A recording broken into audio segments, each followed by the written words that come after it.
I'm old school and my team are taught very old school in terms of, we actually still do the name gathering side. We find candidates that aren't on LinkedIn. People think that, LinkedIn and being able to advertise their own jobs will make it easier. I don't think so. I think it makes it a lot harder, actually. I just want to create an amazing legacy brand and a company that actually people can really rely on and know that if you're working with us, we're going to get amazing talent and the right quality, and you're going to get the right advice. And I think that's it, really. Welcome back to another episode of the Change Officer podcast that is brought to you by our friends at Poddster.com. Poddster services were built by podcasters for podcasters to help any brand produce their own signature podcast. Professionally recorded and seamlessly managed, their team at Poddster will be happy to support you with everything that goes into the podcast production. So hit them up at Poddster.com. Over the last few years, due to pandemic, the jobs market went wild. Lots of people lost their jobs, but also many companies had difficulties to find the right talent for their business. Trying to figure out what is happening in the jobs market currently, we invited to our studio female founder Nicki Wilson, owner and managing director of Genie, Dubai-based specialist recruitment consultancy covering the consumer industry. In the next 45 minutes, we will uncover employment trends in the consumer market, which jobs are becoming high in demand, and also how did Nicki, as a female founder, came from the UK and built from scratch one of the hottest recruitment companies in the male-dominated part of the world. I'm Vuk, and you're watching the Change Officer podcast. Enjoy.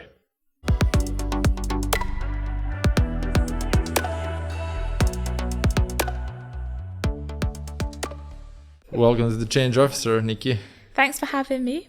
Thanks for coming. I was excited to talk to you after our intro call where I felt that enthusiasm and positivity in your sound. Oh, thank you. I love talking to people like you. Oh, great.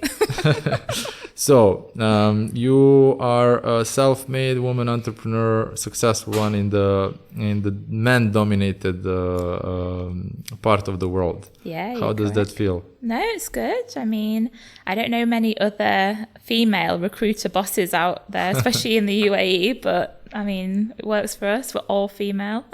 Yeah, you're all female, but I noticed there is only one man in the team, and he's taking care of on the money side. Huh? Yeah. You don't believe women to take care of the money? No, I'm good at that side as well. I do all the debt collection myself, but he's good at doing the invoices, behind the scenes. But in the office, daily, all women. How do you get along? Yeah, amazingly. I mean, if anyone came down, the hallway, all you'd hear was squawking, laughing. Everyone says they can hear us, like by the lifts. So, yeah, it's good. So how was the journey of building your own business? Was it difficult? Were there any unique experiences that you faced here in the region, and how did you handle them?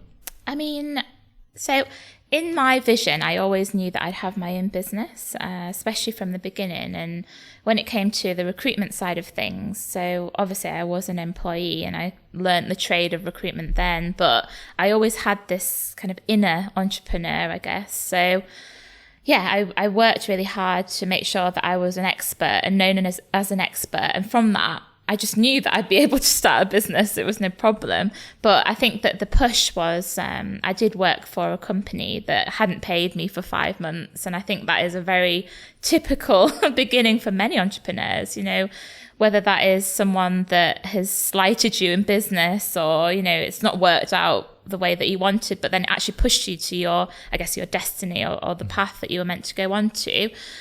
Because that's when I actually started the business and it kind of flew from there, really. It's interesting when you said you entered the recruitment area in the industry and you wanted to become an expert. And there is that rule that you need, 10,000 hours to become an expert in a certain area.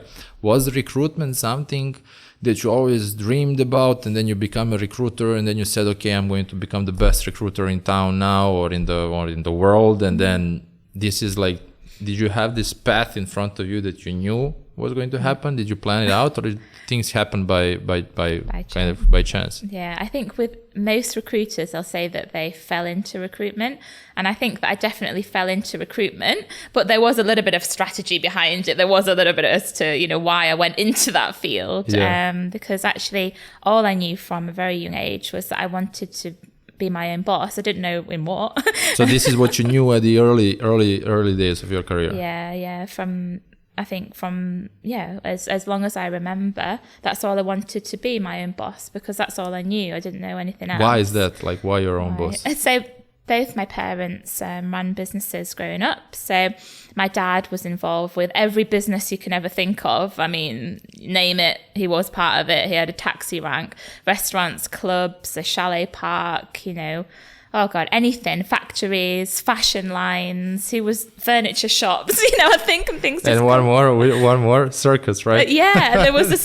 He was involved in the circus at one point. He wasn't one of the acts, though. That's amazing. But yeah, the circus used to come to the holiday park, and I used to go missing for hours, and they'd be like, "Where is Nicki?" "Oh, I'm sure I know where she is." And then I'm there with the clowns trying to, learn tricks, how to walk on balls, and bizarre, really. But that's amazing. No, it was good, and I think back and. I thought I was quite mature then, 8, 9 years old, and I'm there just trying to learn things at the circus. I didn't know. I thought it was normal. I thought this was normal behavior for a child. And I think that it was instilled in me to be part of, a business and an entrepreneur kind of lifestyle. Like I used to clean. Was it the freedom or the financial, geographical freedom, time free? What was it that attracted you in being your own boss? I think because I didn't know anything else. Yeah. I mean, later on, you then realize the freedom, the money side, the, being able to make your own decisions. But in the early days, I didn't know anything better. I just thought that this is that's like what all normal. Children did, because I was part of every business. I used to work in the change booth of one of my dad's arcades, and he was the bingo caller at the time. I mean, when I used to give out the change and things like this, and I just thought that's what all 9-year-olds did, and because of that, I was excellent at maths growing up, and, I had this kind of maturity, and I don't know, you learn something different than a normal child, I think, being in a very business-focused environment. I could cook. I was really great at cleaning. I was great at interacting with people because I had to be, I had to be part of my parents' businesses. We have to tell the story to the audience that I heard about the container that you imported when you were 21 from Thailand with the golf equipment. Please tell us quickly that story. Yeah. So basically, when I graduated, I had no idea, what I was going to do. I just knew I'm going to be my own boss. In what? Who knows? And even the university had said that I was a future leader, and they gave me some self-employment training, etc. And then I just called my dad. I said, right, now I've graduated. I don't know what I'm going to do. And he'd bought this factory out of liquidation, golf equipment. I have no idea about golf. I am not an expert in golf whatsoever.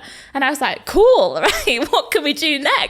So basically, I imported a 20-foot container. I was 21 years old. 20-foot container over from Thailand to the UK. I mean, I don't even know how I did this logistically, found these. Anyway, I did it and imported them over, and then, started selling bags, calling everyone via the yellow pages, anything linked to golf, wholesalers, whatever, once they actually got to the UK. And then, I managed to sell them very quickly. And how much did you have to invest in that business? So I actually won a grant from the Prince's Trust, which is part of the UK.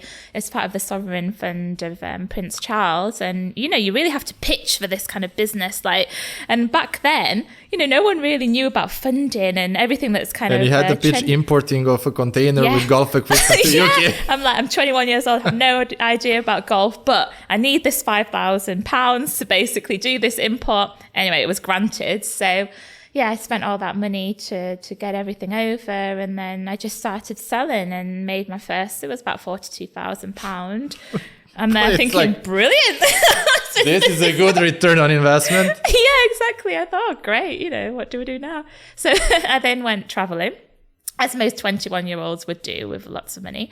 And then I think that at that point, a lot of my friends, they were starting to get a bit worried that I had no path. This was the validation of your entrepreneurial idea that it can work, actually, right? Yeah, true. But I think that again, everyone is in this field where you are taught to then do a certain path. You graduate, then you start an entry-level job, blah, blah, blah. And a lot of people, they thought my path was bizarre, really. And I had no structure, and I had no path, and I had no, idea what I wanted to do, and because I just wanted to be an entrepreneur. Blah, blah. But I think that then I look back, and I think it was only because people didn't know that way. I'd come from this product that I was not introduced to them in the right way, exactly. Probably. Yeah, and I didn't do everything. But you did go into call it a corporate life, or you did get a job. I did eventually. Right? So a couple of years down the line, after doing this traveling and running these little businesses and things like that, so I then, after a 3-month stint in Thailand, I came back to the UK, and my boyfriend at the time was working for Coca-Cola in HR. And he said, you're a really good salesperson, you're good socially and the entrepreneurship side. Maybe you should look into recruitment. I had no idea what a recruitment was. I didn't know what a headhunter was. I didn't even know what FMCG meant. And then I went along to like a graduate role, basically.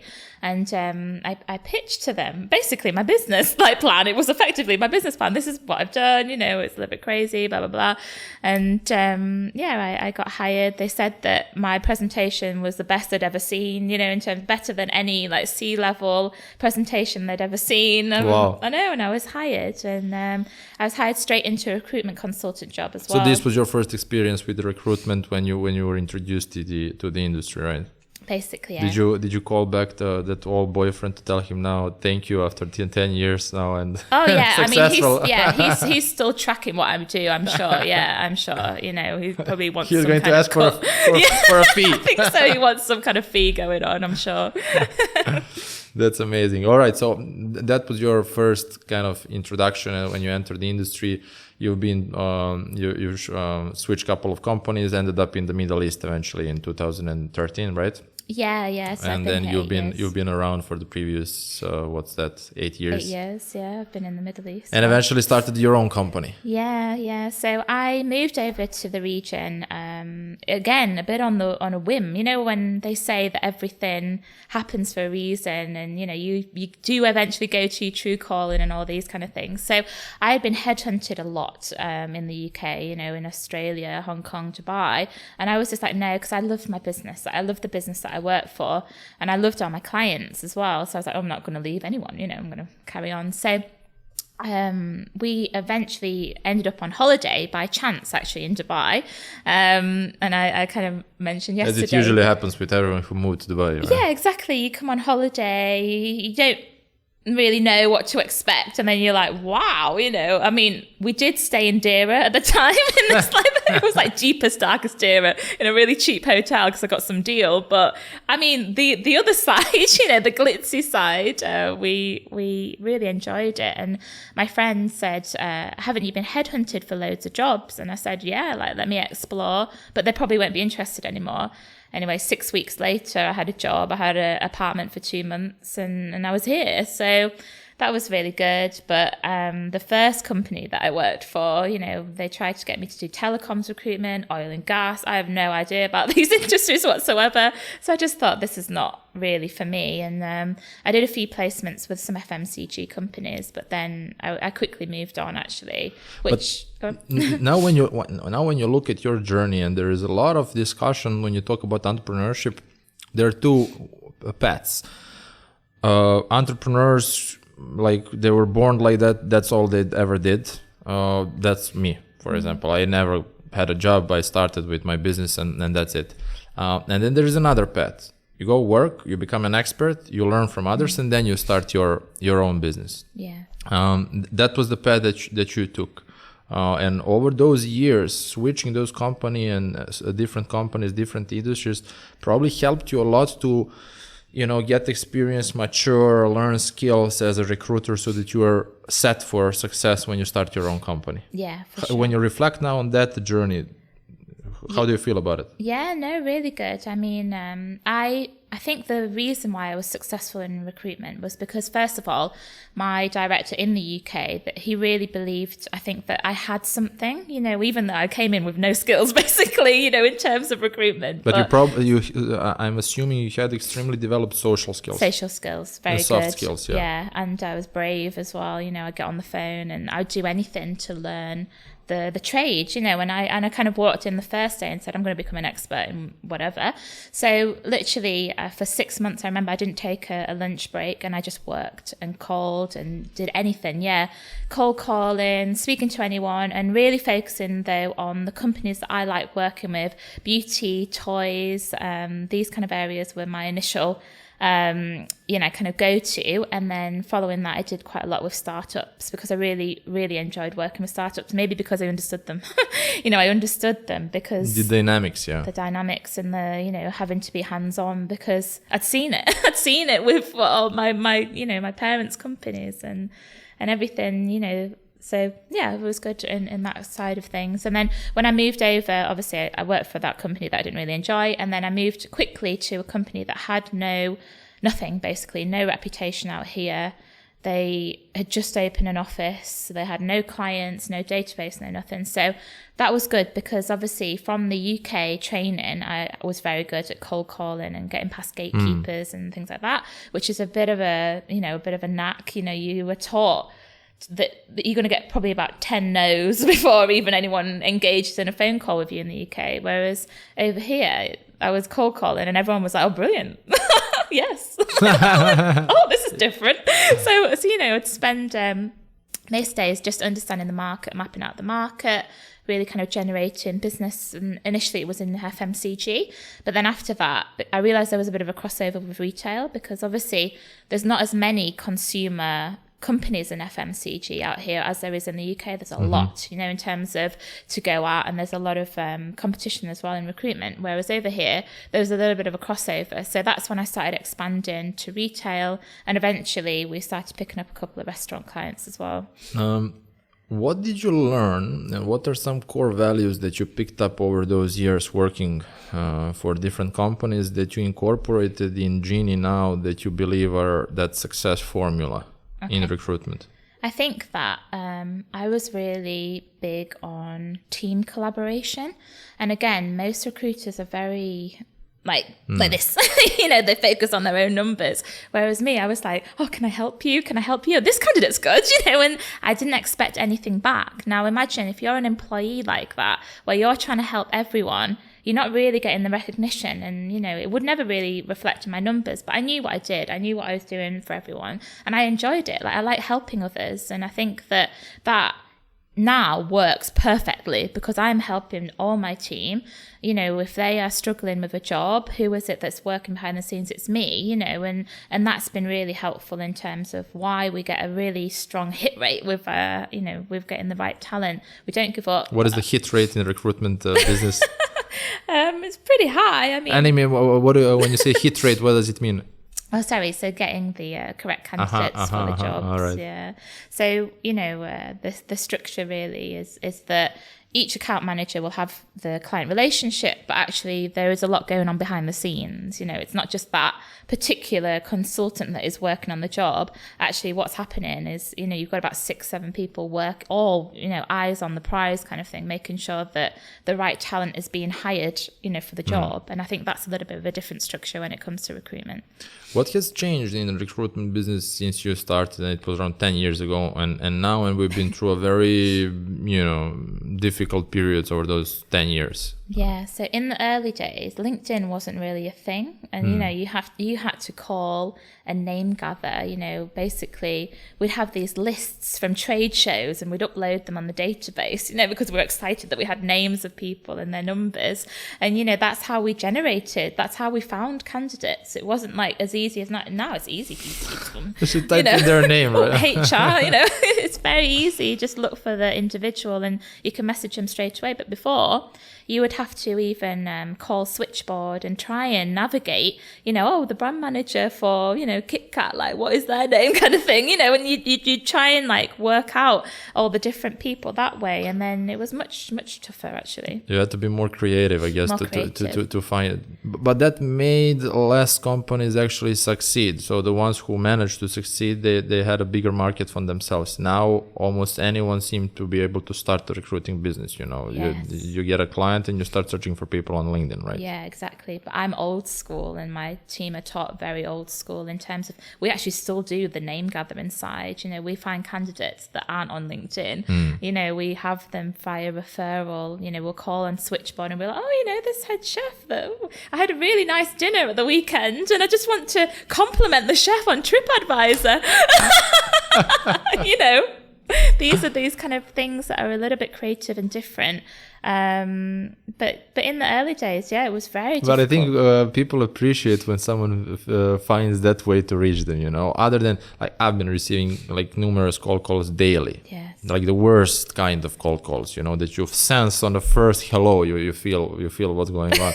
But whenever someone like you happens to me, and then after 3 minutes I figure out what's going on here, then I'm like, okay, good job. You have my attention, right? Exactly. But then we get the attention, even if a candidate might not be active, but because we've had that funny, creative, engaging way of... They remember you as well. They remember, and also they will give us referrals. And that's the difference. We get a lot of referrals, recommendations. We have a whole network of people we can call and be like, who do you recommend for this job? And that's what you want. And that's the best possible, the best possible candidate. Exactly. Because clients want people that are recommended in the market, or someone that's going to do a good job at the end of the day. So we go directly to the people and say, well, actually, do you know anyone for these jobs? So things changed as well on the side of companies, and as well candidates' expectations, I guess. I've been hiring in a software space, IT space, digital space, and hiring a software developer engineer 10 years ago, and now is a completely different story. Expectations changed dramatically, at least on their side. What do you feel about that? Like, what companies are now expecting from before, and what candidates are expecting now than before? Yeah, I think the employers' expectations are quite high in some regards, and especially in the digital and techie space. You really have a big, long tick box exercise. Or some new stuff and technology and skills that... a lot of skills. But again, that's why it's great to use a recruiter, because even if someone is 80%, but you believe that candidate, is very good, actually, then you can influence. And I think that's what we're really good at as well. We will make sure that the correct candidates are going for the jobs, not just the people that are right on paper. And that's a big problem, I think.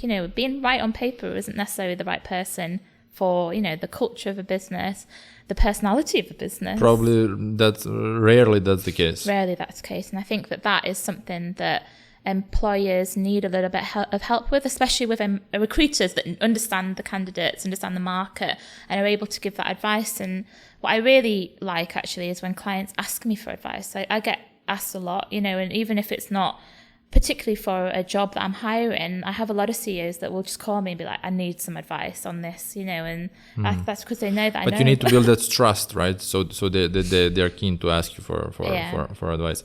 When we look at the Middle East talent market overall, what do you think about it? The quality of talent in the market at the moment? The quality, there's a lot of great candidates in the market, and there's a lot of talent, in terms of on our books as well. And it's just about making sure that it's like a jigsaw, really, making sure that the right candidates go to the right jobs, and navigating through that, I think, is harder than ever. And especially because people think that, LinkedIn and being able to advertise their own jobs will make it easier. I don't think so. I think it makes it a lot harder, actually, because, an employer will think, well, I'll pay this amount and I don't need to use a recruiter. I'll just advertise and find the right candidates. And then they've got 2,000 CVs to go through. In 3 days. Wow. And these are active candidates. These aren't passive candidates. So these are people that are applying to loads of jobs. Now, with that comes a lot of difficulty as well, dropouts. They're active. They might be, interviewing for 5-6 different companies. You don't know. There's a lot of competition there. And I think that with what we do, we know candidates that aren't really that looking. They're not applying. They're not they're not kind of out it's there. interesting when you compare, when you said you personal experience for 5 days of a job being live on LinkedIn, I received between 2,000 and 3,000 applicants. This is not the case in some other markets, Europe, for example, or US, or not even I believe Southeast Asia, for example, the ones that I'm experienced with. So the competition is huge. Yeah. Right. Is that the case because Dubai is one of the couple of developed cities in the Middle East that everyone is trying to penetrate in, or why is that? What's the story behind it? I think it's a mixture. I think that it's a bit of understanding as well. So a lot of adverts that go up, anyone will apply. You'll get people that really don't have the skills, but they said, but I'm versatile, and I'm thinking, wow, and I think that's the big problem. I don't know why, but yeah, a lot of adverts and this kind of way of hiring, I think you get a lot of people that just don't hit the mark in terms of talent. Yeah. Let's talk about trends a bit, and this is going to be interesting for anyone listening out there thinking about career growth or looking for a job. When we talk about job market at the moment in let's say in Dubai and UAE, what are some types of jobs that are now in a high demand, and which one are becoming maybe obsolete? Like, can you kind of give us a bit of an idea about that? Yeah, I think at the moment we're seeing a lot of clients that need people that have got either digital experience or some kind of e-com experience, or maybe they understand a little bit of logistics. I guess mainly because we're in the retail and restaurant space, right? So probably. Let's start like retail. Everything is kind of going online, and especially here, you're really seeing quite a shift in all these fashion brands, beauty brands going online. So with that, there's a lot more requirements of like the logistics side, the delivery managers, the understanding of 3PL, pure play, all these kind of key words that we never really saw before in retail. And then on the restaurant side, exactly the same, delivery is massive. So again, everything that goes the logistics operations around the delivery, right? Yeah. And then on the side of like chefs, so we recruit a lot of chefs, and now a lot of the requirements is have they worked in a delivery kitchen, because it's a very different model to say working in a restaurant. So yeah, we're seeing there is a shift for sure, and it is geared towards the convenience side of things, the delivery, anything to get to the consumer quicker, which has been really interesting. Yeah.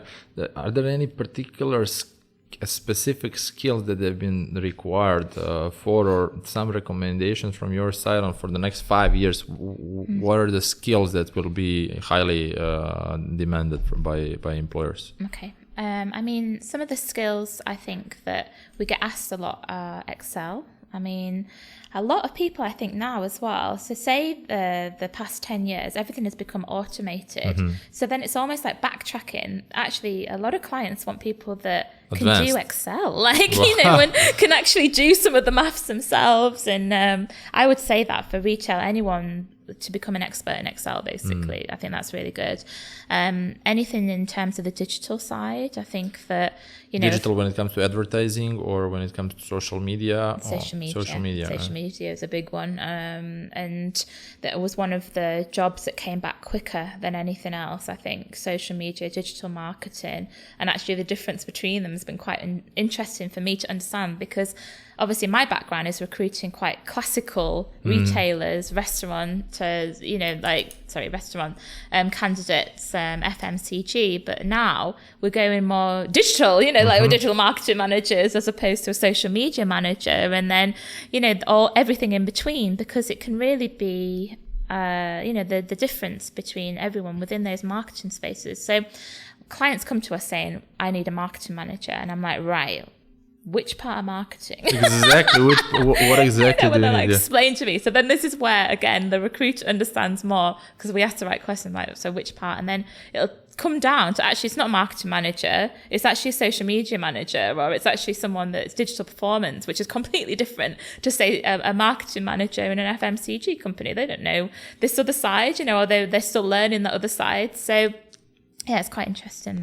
I think this is super valuable, because we're living in a very transformative age, and for anyone who is, thinking about their career growth, is super important to understand what are the trends and skills that will be developed over the next couple of years so they can focus on it now, and position themselves better tomorrow in a process of getting a new job maybe, or 100%. career growth. Yeah. Going back to some of your more on the personal side, your mother is from Thailand, right? Father from England. You've been living in UK, Denmark, Thailand, UAE, right? Yeah. You're now in Dubai, so you traveled a lot, you moved around. Is Dubai the place where you're going to stay? Yeah, I think so. So, I mean, I've been to about 55 different countries, Wow. over my life. We traveled a lot even as kids. I've done quite a lot of traveling as an adult. And actually, this is the longest time I've ever been in one place. Even when I was younger, we would travel like every 5 years or so. I went to so many different schools growing up. But here, I think 8 years is the longest I've ever stayed put somewhere. It's amazing, really. Yeah, it is. Yeah, for sure. Yeah, especially in today's day and age. Yeah. You said your dad was an entrepreneur. Super serial entrepreneur. Yeah. He was a big influence on you, I'm sure. Yeah. Influencer, yeah. 100%. What was like, is there anything that you can point out as the biggest lesson that he taught you, or some like biggest influence that he had on you? I think, so my dad, like everyone thinks of entrepreneurs like the glitz and glam, and all this side of thing. My dad is like an old school Del Boy entrepreneur. Like he does everything himself, he can fix cars, he can paint, he can cook, he can do anything, my dad, right? And I just thought this is what all dads did, they were just like amazing at everything. And I think I really adopted that, weirdly, I'm quite good with cars. I can paint, I can fix anything. And it's because of my dad, when even when I go over to Thailand now, so he will get me in the factory, cutting material, making bags. I'm on no holiday. I'm in the factory. I'm making stuff, And I think that was good because obviously it taught me that you just get involved really with the businesses, and in terms of skills, like I know I have many skills that maybe the average woman does not have. That's amazing. We found in one of the previous interviews that you mentioned that when you were 25 years old, you set the goal that you want to make more money than a prime minister of UK. Is it true? Is that accurate information? Yeah. I'm not sure whether you achieved it yet or not. It's achieved. It's achieved. Okay, it's achieved. What's your next goal? So I think the goals kind of changed a little bit from last year. Before I was very big and focused on opening new branches all over the place, and very classical recruiter kind of spiel. But now I think that just having a really amazing lifestyle business, being able to give the correct quality to my clients, because I've realized as we grow, and I'm a little bit spread thin because I still manage clients as well. I'm still an active recruitment consultant. I'm not just handing it over to someone else and going, to the beauty parlor or anything like that. I'm actually doing stuff. I'm there kind of the first person, last person to leave every day. And I think that, I just want to create an amazing legacy brand and a company that actually people can really rely on and know that if you're working with us, we're going to get amazing talent and the right quality, and you're going to get the right advice. And I think that's it really, and I probably will still keep it relatively small. I say relatively small. I'm not 100 people, but I don't know, we just grow organically. Like at the moment, we need a couple more people for sure, just to be able to make sure that. How is it recruiting for yourself versus recruiting for others? Really hard. Is it more difficult? I find it so hard to recruit for us. I guess because I look for a lot of certain qualities, and they're not always quite easy to find, and because I'm quite old school, like I like people that are a bit old school or very enthusiastic about things, and I would love someone to just come in and work like how I worked, but is that even possible? I don't know, probably not, and so at the moment we are hiring a couple of people, but it might take a while. Yeah. Good luck. Look, I'm sure you're on the right path with your enthusiasm, positivity, energy, values. I think you're going to reach the goal soon. Yeah. One last question before we jump into a quick game. As the change officer, if there was one thing that you could change in the Middle East, what would that be? Okay. change in the Middle East. So there's only one thing, actually, that we ever struggle with. And I think that a lot of startup companies would struggle with the same thing. And I think that, so companies do not abide by terms and conditions in terms of payments. So if there could be some kind of policy, where they actually had to, for whatever reason, I think that's big, yeah. It's big, and I think that is a big reason why so many startups fail. Not because they're not a good company or not a good brand, because they're not getting paid. I think it's the whole legal framework and the availability of legally pursuing someone. Yes. What we've changed recently in our company is that we switched to DFC, law and court, which is a lot faster to process the. But as they say, when you reach that stage of having to go to court, you already lost. Yes. So I think it's the overall mindset and awareness that need to change in respect of payments. It's just something that we need to work on together. But I think it's a good point. I'm double underlining this. We're going to put it on a list of our change request to-do list. Yeah, I think so. Awesome. A big one. It's a big one. All right. So last thing before we wrap up, I have a quick game to play with you. Oh God. Okay. So I'm nervous. it's easy, super easy. I'm going to ask you one or two, and then you just tell me one or the other. All right? Ready? I think so. You are. UK or UAE? UAE. Party at the 5 Hotel or a dinner at Zuma? Dinner at Zuma. Ants or elephants? Elephants. $10 million or bonus 10 years of life? Bonus 10 years of life. White or Soho Garden? White. Camping in Al Qudra or hiking in Ras Al Khaimah? Camping. $100,000 to put in marketing or $100,000 to put in entertainment with your clients? Entertainment with clients. Turning back time or seeing the future? Ooh. Seeing the future. Oh, that's a difficult one. 1 year on a deserted island or 1 year in deep jungles of Amazonia? Ooh. Jungle. Being invisible or being able to fly? Fly. The Change Officer podcast or the Joe Rogan Experience? The Change Officer podcast, obviously. Nicki, thanks for coming. It was wonderful. Oh, welcome. Thank you. Thanks for having me.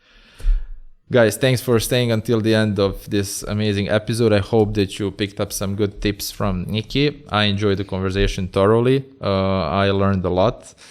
If you guys like what we're doing here with the Change Officer podcast, please like and subscribe. It's going to mean a lot to us. If you have any comments or questions for Nicki or myself, please leave comments below. We're going to make sure to reply to each of them. Thanks for staying until the end, and stay tuned. There is another episode coming out next Monday. Take care, everyone.